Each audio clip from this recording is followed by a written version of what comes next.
Hey everybody, welcome to this video. This is Shane Smolian from Wolf Trader Futures, and this is a continuation of our series on the Bradley Barometer. And so this is going to be Introduction to the Bradley Barometer Part 2. So what I want to do in this video is I want to take a step back in time, and we're going to go all the way back to the early 1900s and look at the Bradley Barometer and how it did with the Dow Jones, because we have a lot of data with the Dow Jones. We can go back to 1885, and I just wanted to show you how impressive the Bradley has been before the Fed got involved. This was really just quite honestly like a magical indicator. Donald Bradley makes this in the 40s, and you can go back even before when he made it and it worked, and even after he made it when it works. And the interesting thing about this is that we're going to go through some financial panics. Okay, so we're going to go through the 29 crash. We're going to go through 87. We're going to go through 2000, 2003, and 2008. You're going to see that in these major crashes, the Bradleys was there in the past. Now we have all of this Fed stuff to deal with, but it's quite striking when you actually look at this and you realize, like, hey, this is pretty crazy. Like, I mean, it doesn't matter who you are or how skeptical you are of this stuff. Um, it's pretty nuts when you start to see how effective this has been. So the first graph we're going to look at here is 1900. So this is 1900, and the way that this graph works here is that in the blue graph here that you can see is the Bradley, and the black graph here is the Dow Jones. And so the thing about the Bradley before the Fed is the following. You can still get times when the Bradley works, and if you had a big enough news event, like even in current times, even if the Fed is trying to get strong, if you did, in theory, have a big enough event where it could pierce through the Fed, in theory, even with the Fed, you could get this to work because it will reflect the psychology of the people. But what you saw before the Fed in this early 1900s is that it didn't take any news. It didn't take any crazy stuff to move it. It would just kind of move with the Bradley because the Bradley was the transits in the sky that match the mood of the people and affect the masses of the markets. You can see here in the blue, this is the Bradley into here, and you can see this flowing pattern of the Bradley here.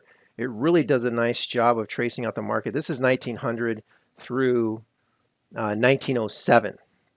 So going all the way across here, you can see this is about a 7-year stretch here, and you can see the flow of the Bradley here. You can see these turning points into here, and it's really quite striking when you see the market basically follow this. I mean, there's times, of course, when it doesn't, but when you see the general flow of the market, that the people's moods are, if you take out the unnatural forces that we're seeing now with the Fed and whatnot, you can see that the market generally follows the flow of this. I mean, it's really kind of nutty how accurate this can be. Even these little peaks into here, you can see it does pick these up. And of course, there are times when it did surge a little bit higher here, but even when it pulls off here, you can see the market pulls off. But the Bradley also forecasts that down. So no indicator is perfect, but the general idea is that it does capture the essence and the flow of the market because, why? Because the market is a net sum of people, and the people have a mass mood. And we know this, that when we study crowds and you study riots and you study crowds of people, that the collective age of the group goes down to the lowest common denominator. So the effective age of the group drops much lower than the individual participants' average age because they act as a mob. Okay, and so the market's nothing more than a mob of people getting excited or getting scared. And so it's very similar to the concept of herding sheep. We talk about this in the markets too, that the flock of sheep will follow what the markets are doing. This is 1914 here to 1916. So I went a little bit, kind of zoomed in here, but you can see here, here's the Bradley here. I'm just kind of outlining this in the blue pen. But you can see here, the general gist is that it was supposed to be falling and then rising to a peak here. This is the final peak. Then it falls down, and then there's a general rise here. And if you look at the Dow Jones, you will see that the general pattern here is that the market does follow this decline into here, and then does start to rise back up into here too. Now there is a little divergence here. It does fall off here, and the market continues to go for a little bit longer. So again, not a perfect indicator, but the general flow is pretty amazing. So again, I think the big point here is that the Bradley before, you really didn't need any major news events. I think now with the Federal Reserve being strong, it's possible that it could work, but you're going to need a major event. Okay, you're going to need something major, like COVID or something to kind of wake up the masses and follow. It'll follow the mood of what this is predicting. And for the most part now, unless you get some huge news event, it's very hard to turn these markets with the Fed's influence because the Fed is just so strong. I'm going to show you all, by the way, I'm going to go through this piece by piece just to kind of give you the idea, but I'm going to show you also when it didn't work and when the Fed was strong. We're actually going to look at that in this series. So that's coming up next, and then we'll take a peek into the future later on into the series. Okay, so this is 1919 here, and 1919 to 1921. So you can see here, this is just another few years here. You can see here in the blue, you can see here's the Bradley here. You can see it here just kind of tracing, expecting a rise into here, generally having a fall into here, another rise into here, and then another fall down here into 1921, and then another rise here, and then a fall off. Now keep in mind that this is not a rectified model. It's not optimized. So what do I mean by that? When you have a market cycle, you actually rectify or connect correlations to what is going on in the market to the cycles. And the cycles can adjust to that. You can also do something called an optimized Bradley, which we'll get into much later. We can actually optimize the Bradley and put different weights on the planets. What's interesting about this is that this is a one size fits all, and you just throw it on the market and says this is the mood of the people and the market will follow. And so you can see into here that when you look at this pattern into here from this 1919 into here, you can see the market does follow this up into here.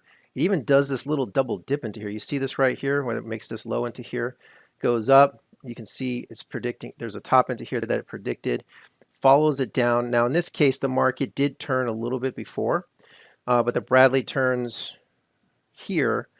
And right when it turns there, you can see there is an actual spot here where the market does a sharper sell-off there. And that's not unusual. When you have any kind of patterns or cycle analysis that you do on a market, a lot of times what will happen is the market can be diverging either positively or negatively. So what you would expect to see is that if the market's already going down and the Bradley's up, what you can interpret that is if the market's already going down, right? And the Bradley's up, what you can interpret this as is that this is a negative divergence by the market. And once this hits the peak here, you should expect to see stronger selling in the market. And so this is important in market crash scenarios because when you have cycles, so in a constantly declining market, you're going to have highs and lows in a cycle. So you have to be able to interpret that. So what does it mean if the market just kind of pausing here as a cycle, or let's say in this case, the Bradley is rising? It means that once this turns down, that the selling is likely to be more intense. And that's basically what we saw here. We saw this turn down into here, and then you saw the selling resume into here. So a lot of times when you're in a downtrend, what you'll see is you'll just see that if there's a rise in a cycle or an indicator like this, you'll see like a sideways period, and then it will start to decline. Now, there's other ways to describe this too. If you look at Elliott Wave or R and Elliott, he would talk about these types of situations as a running correction. So in other words, it wants to correct, it wants to go up, but it can't. So it just kind of drifts up, or it actually can drift lower, it's just sideways, and then it breaks really hard. And so there's many different ways to describe this. Many different technicians have described this phenomenon before. But the basic idea is that if you are already declining, you should look for a top here to get the bigger decline. Now this actually picks up the low into here.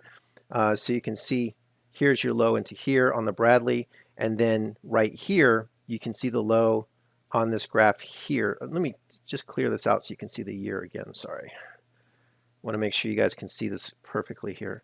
So I'm going to zoom back out again. I'm going to fit this so we can see that this is right before night. This is December of 1920. And this is like I think of the markets at this time kind of like I think of Bitcoin now. Bitcoin does very, very well with, if we look at all of our indicators that we use, the Fed use, the quad lunar cycle, it does very well with those, probably because it's a new market. Was the time when the Dow Jones was relatively new, right? It wasn't as corrupted. And so it probably did, it was just more of a natural rhythm to the market. It's probably why it was working so well at this point. You can see here, here's the low, and then you can see the market into here. You can see this was the low in the market right here. So it actually does a good job of picking this up again right here. And then you can see here that the the market kind of just chops sideways here. It's not able to rise with the Bradley.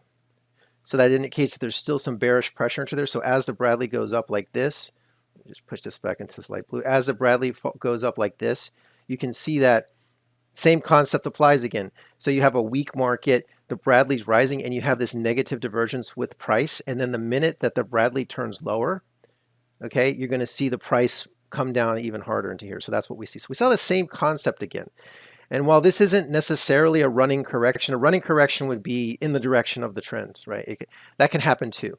But it kind of paused the decline until this actual turn in the Bradley. So that was just three different examples to show you. I have more examples to come in coming videos. We're going to continue to look at this, and we'll get a little bit further up into some modern times and see how the markets behave to the Bradley. And then, like I said, we will go forward into the modern version of the Bradley with the Fed. Thanks for watching, guys.